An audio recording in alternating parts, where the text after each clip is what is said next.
They say you can't unsee certain things.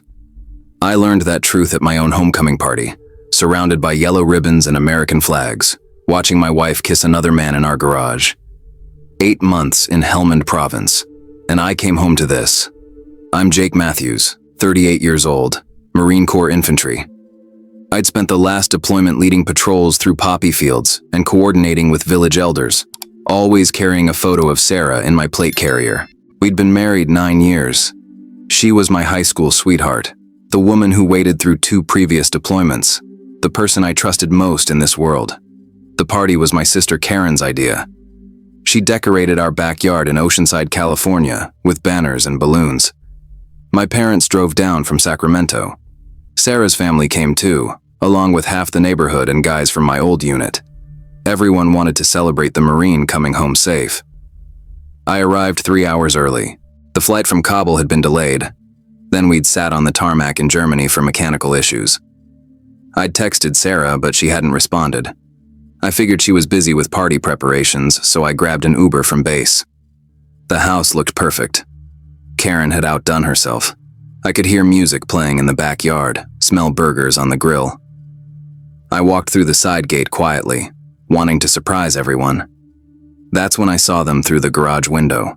Sarah, wearing the sundress I'd bought her before deployment, pressed against the workbench. The man's hands were in her hair. Her leg was wrapped around his waist. They were completely absorbed in each other, oblivious to everything else. I recognized him immediately. Brad Henderson. He'd been my friend since junior year of high school, played linebacker when I was a running back, stood beside me at my wedding as a groomsman. He worked in pharmaceutical sales now, drove a BMW, always had the newest phone. While I was getting shot at for $63,000 a year, Brad was pulling down 6 figures and apparently sleeping with my wife. I stood there for maybe 30 seconds. My hand was on the gate handle. Part of me wanted to burst in and confront them right there.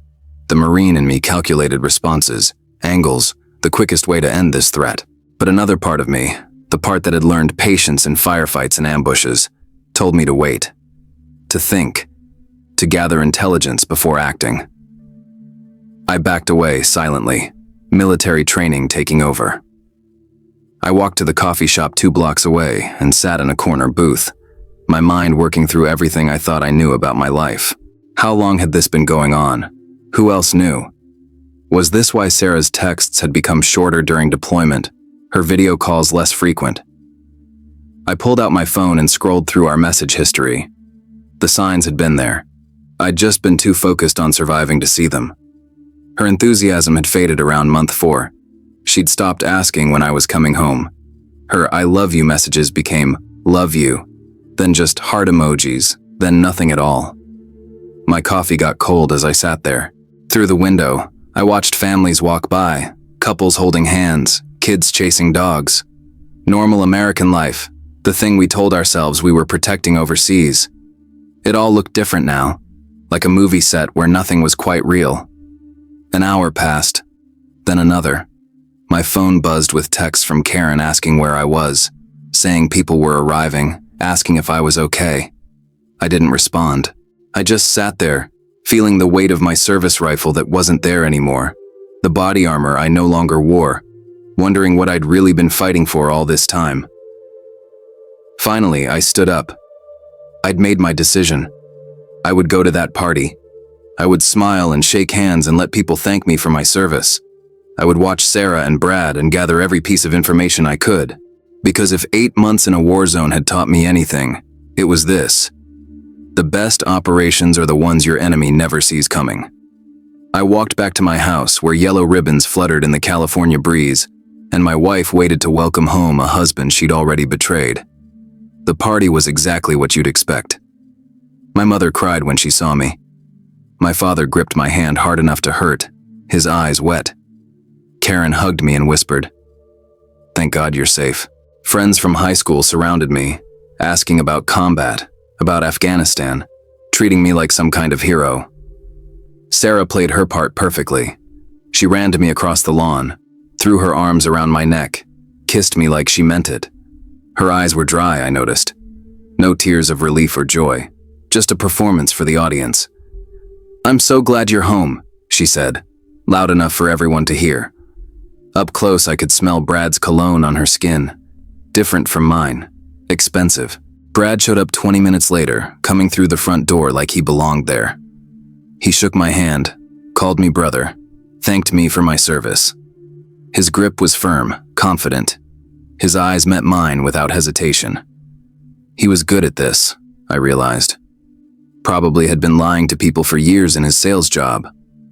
I watched them throughout the afternoon. They were careful not to stand too close, not to look at each other too long. But I knew what to look for now. The slight smile she gave him when she thought no one was watching. The way he found reasons to be wherever she was. The text messages they both kept checking. My old Marine buddy Steve pulled me aside near the grill. Steve had served with me in Iraq, took shrapnel in Fallujah, medically retired 3 years ago. He lived in San Diego now, worked as a contractor at Camp Pendleton. "Good to see you back," he said, handing me a beer. Then, quieter, "We need to talk." "Not here." "Now?" I asked. He shook his head. "Tomorrow. My place. 1,000 hours." He walked away before I could ask more. Steve wasn't dramatic. If he wanted to talk privately, it was important. The party wound down around 8. People filtered out, thanking me again, telling me to stay safe, saying they were proud of me. My parents were the last to leave. My mother held my face in her hands and studied me like she could see the changes Afghanistan had carved into me. "You seem different," she said softly. "War does that, Mom." After they left, Sarah and I were alone. She poured wine, suggested we watch a movie, acted like everything was normal. I pleaded jet lag, went upstairs to our bedroom, and locked the door. Our laptop sat on the dresser. Sarah had never been good with technology, always used the same passwords for everything. I opened it and started searching. The evidence was worse than I'd imagined.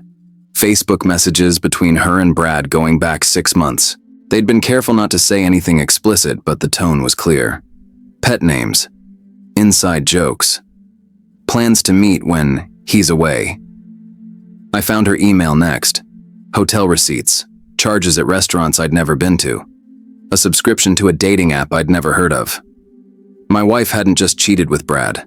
She'd been actively looking for other options too. The financial records hit hardest. Our joint account showed thousands in unexplained withdrawals. Cash, mostly. Money I'd been sending home from my combat pay. Intended for our future, for the house we were going to buy, for the family we'd talked about starting when I got back. I took screenshots of everything, backed them up to a cloud drive, emailed copies to a secure address. I'd learned in Afghanistan that you never go into an operation without intelligence, and you always have backup plans.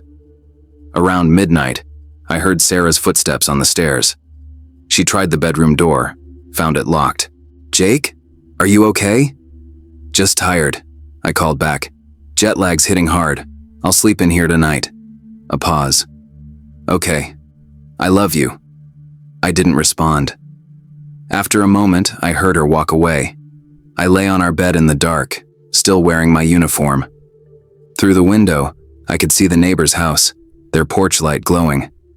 Normal people living normal lives, not knowing their worlds could shatter in a moment.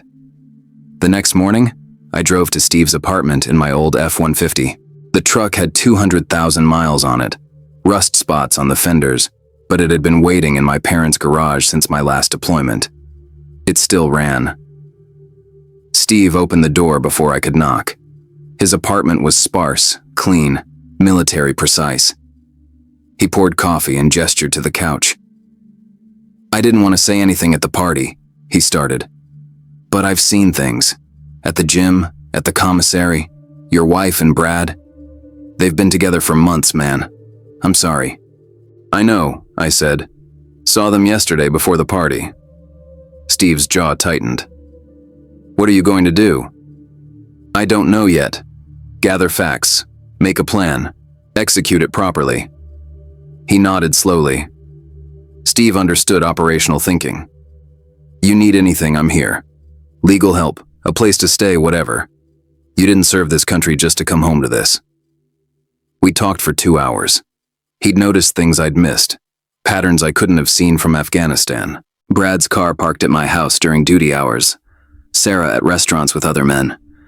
The way people in town had started looking at me differently, with pity in their eyes. Everyone knew, I said finally. Not everyone, but enough. I'm sorry, brother. You deserved better than this. I drove home thinking about betrayal, about the difference between the enemy you can see and the one sleeping in your bed. In Afghanistan, at least you knew who wanted you dead. Here, the people smiling at your homecoming party were the same ones who'd watched your life fall apart and said nothing. Sarah was at yoga when I got back. I sat in our living room, looking at our wedding photos on the wall, trying to remember who those 2 young people had been. Had she ever really loved me? Or had I just been convenient, the steady paycheck, the military benefits, the illusion of security while she looked for something better? My phone buzzed. A text from my sister. You seemed off yesterday. Everything okay? I stared at those words for a long time before responding. Not yet, but it will be. I spent the next week in reconnaissance mode. Sarah went about her routine, thinking everything was normal. I played the part of the returned veteran, adjusting to civilian life, dealing with jet lag, attending VA appointments. In reality, I was documenting everything. I hired a private investigator, a former Marine MP named Rachel Torres. She was expensive but thorough. Within 4 days, she had photos of Sarah and Brad meeting at hotels, evidence of other affairs, and a complete financial breakdown showing where our money had gone. Your wife has been living a double life, Rachel said, spreading photos across her desk. Multiple men, expensive habits, credit cards you don't know about. She's been planning something. Planning what? I'm not sure yet, but people don't burn through money like this without an endgame. I found the answer in Sarah's email that night. Messages to a divorce attorney, dated before my deployment. She'd been preparing to leave me while I was overseas, but something had changed her timeline. The attorney's responses mentioned waiting for optimal financial positioning. She'd been planning to divorce me after I returned, after I'd had time to decompress and find work, after my combat pay had been saved up and deposited. She wanted to maximize what she could take. I sat with that knowledge for a long time. The woman I'd married, the woman I'd carried a photo of through firefights, had been calculating how to leave me for maximum profit while I was dodging RPGs and IEDs. The anger came later. In those first moments, I just felt empty. The next morning, I called my old platoon commander, Colonel Marcus Webb. He'd retired 2 years earlier and started a security consulting firm in Los Angeles. We'd stayed in touch, and he'd always said if I needed anything, to reach out. Matthews, his voice boomed through the phone. Welcome back stateside. How are you adjusting? Not great, sir. I could use some advice. We met for lunch at a diner in Vista. Marcus looked the same, just grayer at the temples. He listened as I explained the situation, his expression hardening with each detail. Son of a bitch, he said finally. And while you were deployed. That's beyond shameful. I need work, I said. Good work. Something that pays well and keeps me occupied. I'm going to need a lawyer, a new place to live, and a clean start. Marcus pulled out his phone. I've been expanding the company. We do security consulting for corporations, executive protection, risk assessment. It's good money, and I could use someone with your experience. You'd be training teams, analyzing threats, managing operations. Interested? Very. You start Monday. Salary is $90,000, full benefits, company truck. We'll get you set up in one of our corporate apartments until you find permanent housing. I felt something shift in my chest. Not relief exactly, but something close. A path forward. That weekend, I rented a storage unit and moved my important possessions out of the house. My uniforms, my medals, photographs from before Sarah, my grandfather's tools, the belongings that actually mattered. I did it while Sarah was at another yoga class, working with Steve in his truck. This is the right move, Steve said, loading boxes. Get your ducks in a row before she knows what's happening. I'd also contacted a lawyer, a sharp woman named Patricia Vasquez who specialized in military divorces. She'd reviewed my evidence and smiled coldly. "Your wife picked the wrong Marine to mess with," she said. "California is a no-fault state, but infidelity affects spousal support and financial deception during marriage. We can work with this." Everything was in place. My exit strategy was planned with the same precision I'd used for operations in Helmand Province. I just needed to choose the right moment to execute. That moment came on Thursday night. Sarah came home from another supposed yoga class, her hair freshly washed, wearing different clothes than she'd left in. Brad's cologne lingered on her skin again. She kissed my cheek, acting affectionate. "How was your day?" "Productive," I said. "Got some good news, actually. Remember Colonel Webb? He offered me a position with his security firm. Great salary, benefits, the works. I start Monday." Her smile faltered for just a second. "That's wonderful. Where's the office?" "Los Angeles. I'll need to relocate." "Relocate?" Her voice had an edge now. "We'd have to move?" "I would have to move," I said carefully. "I thought we should talk about what comes next for us." She recovered quickly. "Of course. We'll figure it out together." But I saw the calculation in her eyes. Her timeline was disrupted. She'd need to adjust her plans. That night, I made my move. I waited until she was asleep. Then I took my already packed bags from the garage and loaded them into my truck. I left an envelope on the kitchen counter containing divorce papers, copies of all the evidence I'd gathered, and a letter explaining that I'd be staying at a corporate apartment, that my lawyer would be in touch, and that she should direct all future communication through legal counsel. I drove away from that house at 3 a.m, watching it disappear in my rearview mirror. I felt lighter with every mile. Not happy, not yet, but free. For the first time in months, maybe years, I felt like I could breathe properly. The corporate apartment was in Costa Mesa, a furnished one-bedroom that overlooked the freeway. It wasn't much, but it was mine, clean of betrayal and lies. I unpacked my uniforms, arranged my photos, set up my grandfather's tools on the balcony. Steve called at 6. "You did it?" "I did it." "How do you feel?" I looked out at the sunrise, painting the California sky orange and pink. "Like I'm finally home," I said. Really home. The first weeks at Web Security Solutions were intense.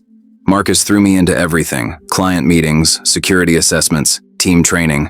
The work was challenging, engaging, and paid better than I'd dreamed. More importantly, it gave me purpose. I was good at it. Years of military experience translated perfectly. I could read situations, assess threats, anticipate problems. Within a month, Marcus promoted me to Senior Operations Manager, overseeing a team of 12 contractors, most of them veterans like me. "You've got something special," Marcus told me during my review. "You see the big picture, but you don't forget the details. That's rare." The divorce proceedings started rough. Sarah contested everything, hired an aggressive attorney, claimed she deserved half of everything including my military pension. Her lawyer painted her as a devoted wife who'd sacrificed her career to support my military service. Patricia Vasquez destroyed that narrative methodically. The evidence I'd gathered told a different story. The affairs, the financial deception, the planning that had begun before my deployment. The judge wasn't amused. Sarah's support payments were minimal. She'd have to return money she'd withdrawn fraudulently. The house would be sold, proceeds split, but I'd get the larger share due to my initial down payment and her financial misconduct. My pension was protected. Brad, meanwhile, was having his own problems. His company had a strict morals clause in their employment contracts. When Steve anonymously sent evidence of Brad's affair with a married woman to HR, especially a military wife, Brad's 6-figure career evaporated. Pharmaceutical companies don't like bad publicity. I didn't celebrate these victories. I just noted them and moved forward. 3 months in, Marcus approached me with a new opportunity. "We're starting a program hiring and training veterans for security work. Guys transitioning out, dealing with PTSD, struggling to find their place. I want you to run it." "Why me?" "Because you've been there. You know what it's like to come home and find everything's different. These guys need someone who understands. The Veterans Integration Program became my mission. We partnered with the VA, reached out to transition assistance programs, offered jobs to veterans who were struggling. Not charity, real work with real pay and real respect. I interviewed dozens of vets, guys who'd served in Iraq, Afghanistan, Kosovo, guys dealing with injuries visible and invisible. We trained them, gave them purpose, helped them find their footing in civilian life. One of my first hires was a former Army Ranger named David Cruz. He'd lost his leg in Kandahar, struggled with depression, been on the edge of giving up. Working with our team gave him something to wake up for. "You saved my life," he told me 6 months in, now running his own training program for disabled veterans. "You saved your own life," I corrected. "I just pointed you in the right direction." The program grew. We placed over 50 veterans in the first year. Marcus was impressed enough to make it a permanent division, with me as Director of Veteran Services. My salary jumped to $120, plus bonuses. I moved into a house in Carlsbad, a small 3-bedroom with an ocean view. Nothing fancy, but mine. I filled it with furniture I chose, hung pictures I liked, created a space that felt authentic. My social life improved too. The veteran community in San Diego was strong. I joined a group of guys who met weekly for workouts and breakfast. All of us former military, all of us navigating civilian life. Real friendships formed, based on mutual respect and shared experiences, not high school nostalgia and eventual betrayal. One Saturday morning at the gym, a woman approached me. Her name was Lauren Mitchell, a physical therapist who worked with wounded veterans at the VA. She was direct, funny, real. We talked for an hour about her work, mine, the challenges of helping vets transition. "Would you want to grab coffee sometime?" she asked. "I'd love to pick your brain about the program you're running." Coffee turned into dinner. Dinner turned into regular dates. Lauren was different from Sarah in every way. She had her own career, her own goals, her own life. She didn't need me to be anything other than who I was. When I told her about the divorce, the betrayal, she listened without judgment. "Some people aren't capable of appreciating what they have," she said simply. "Their loss, someone else's gain." We took things slow. I wasn't ready to rush into anything, and she understood. But having her in my life was good, healthy, real. A year after leaving that house in Oceanside, I was unrecognizable from the man who'd stood at that homecoming party. I'd lost weight, gained muscle, looked younger somehow. The stress and betrayal had been replaced by purpose and peace. News about Sarah filtered back occasionally. She'd had to move back in with her parents after the house sold. Her relationships kept failing. She'd bounced between jobs, unable to hold anything down. Brad had moved to Phoenix, taking a lower-paying job, his reputation damaged. I felt nothing when I heard these updates. No satisfaction, no anger, nothing. They were strangers now, people from a life I'd left behind. Steve called one evening while I was grilling on my deck. "You seen Sarah's Facebook?" "I deleted her a year ago, man. She's posting about how hard life is, how people don't appreciate sacrifice. It's pretty pathetic." I flipped a burger, watched the sun setting over the Pacific. That's her journey to figure out.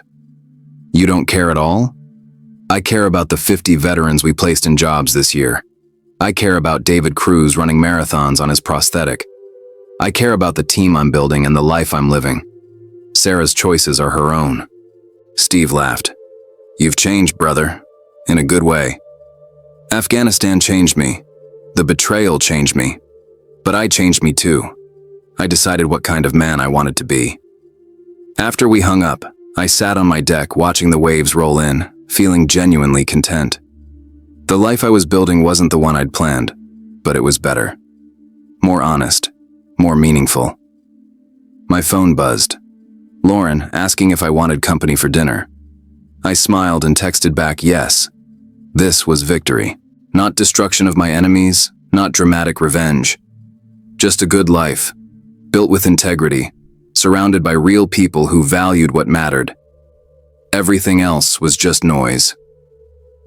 2 years after that homecoming party, I stood in the same backyard in Oceanside. The new owners had repainted, changed the landscaping, but the bones were the same. I'd come to pick up some mail that had been missing, and they'd invited me in, curious about the house's history. "A Marine lived here," the husband said proudly, showing me the flagpole he'd installed. "We wanted to honor that." I didn't tell him I was that Marine. I just thanked him and left. The drive back to Carlsbad gave me time to reflect. 3 years since Afghanistan. 2 years since the divorce. The markers of my old life had faded into something like memory from a different person's story. Web security solutions had expanded nationwide. The Veterans Integration Program now operated in 6 states, placing over 200 veterans annually. I'd been promoted to Vice President of Operations, overseeing everything. The work was demanding, but fulfilling. David Cruz had become my right hand, managing our West Coast operations. He'd gotten married, bought a house, started a nonprofit helping disabled vets find careers. His transformation inspired everyone who met him. "I watched you rebuild," he'd told me recently. "You showed me it was possible. Now I'm showing others." That's legacy, I realized. Not what you accumulate, but what you enable in others. Lauren and I had moved in together 6 months earlier. No rush to marriage, no pressure. We were building something solid, based on mutual respect and authentic connection. She understood my demons, I understood hers. We chose each other daily, not out of obligation but genuine desire. Marcus had started talking about retirement, hinting that I'd be his choice to take over the company. The idea excited and terrified me. Running web security would be a massive responsibility, but I'd proven I could handle it. News about Sarah reached me occasionally, usually through Karen. My sister had maintained minimal contact, mostly out of loyalty to me. The reports were always the same. Sarah struggled with employment, relationships, stability. She'd moved multiple times, burned through friends, blamed everyone but herself. "She asks about you sometimes," Karen mentioned during a lunch. "Wants to know how you're doing." What do you tell her? That you're thriving. That you rebuilt your life into something remarkable. That you found someone who actually appreciates you. I nodded. That's fair. Brad's trajectory had been similar. Failed relationships, career setbacks, reputation issues. He'd become one of those guys everyone used to know, now mostly forgotten. I felt no satisfaction in their struggles. They'd made choices, faced consequences. I'd made different choices, earned different results. That was all. One afternoon, I got a call from an unknown number. Against my better judgment, I answered. "Jake, it's Sarah." Her voice hit differently now, not with pain or anger, just recognition of someone I used to know. "Sarah, been a while. 3 years, I heard about your success. The security company, the veteran programs. I'm glad you're doing well. Thank you." A pause. "I wanted to apologize for everything, for what I did, how I did it. You didn't deserve that." I looked out my office window at the San Diego skyline. No, I didn't. But it happened, and I'm better for it. Stronger, more focused. So in a way, thank you. That's generous. It's honest. You showed me what I didn't want, which helped me figure out what I did want. Sometimes the worst betrayals lead to the best transformations. Another pause. Are you happy? Very. You? Working on it. It's been hard. Change is hard, but it's possible if you commit to it. We talked for a few more minutes, surface level stuff.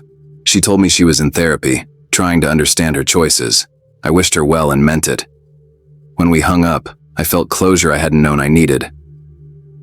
That evening, Lauren and I hosted a barbecue for the veteran team.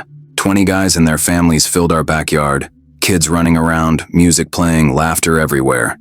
These were my people now, my tribe, my family of choice. Steve raised his beer in a toast. To Jake Matthews, who showed us all what resilience looks like. Everyone raised their drinks. I felt embarrassed but grateful. I didn't do anything special, I said. I just kept moving forward, focused on what I could control. Built something meaningful with people who valued it. That's everything, David added. That's the whole game. Later, after everyone had left, Lauren and I sat on the deck watching the stars. She leaned against me, content. You ever regret how things turned out? She asked. Never. That old life needed to end so this one could begin. Best thing that ever happened to me was learning who Sarah really was. I'm glad she was stupid enough to let you go. I kissed her forehead.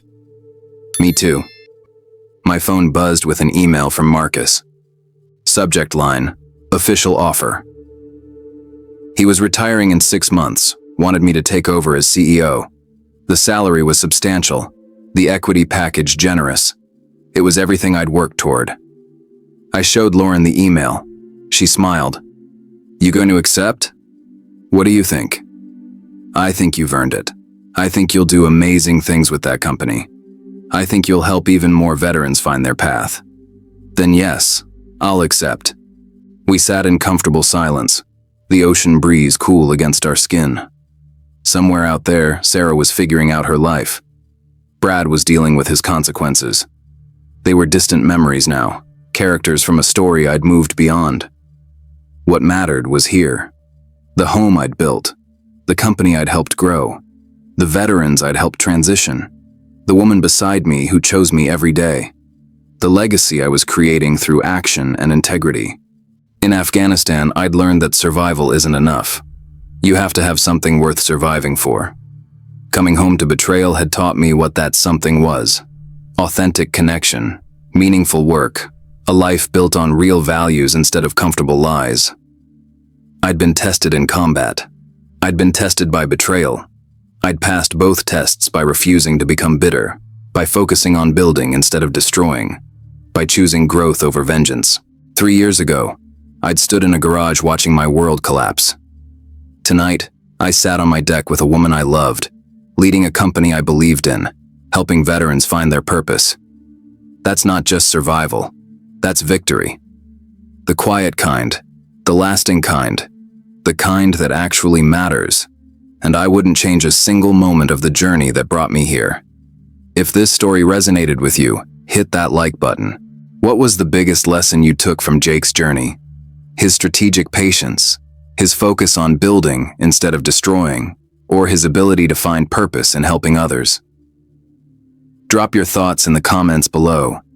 And if you want more stories about men who transformed betrayal into breakthrough, subscribe and turn on notifications. Real resilience isn't about the fight, it's about the life you build after. Thanks for being here.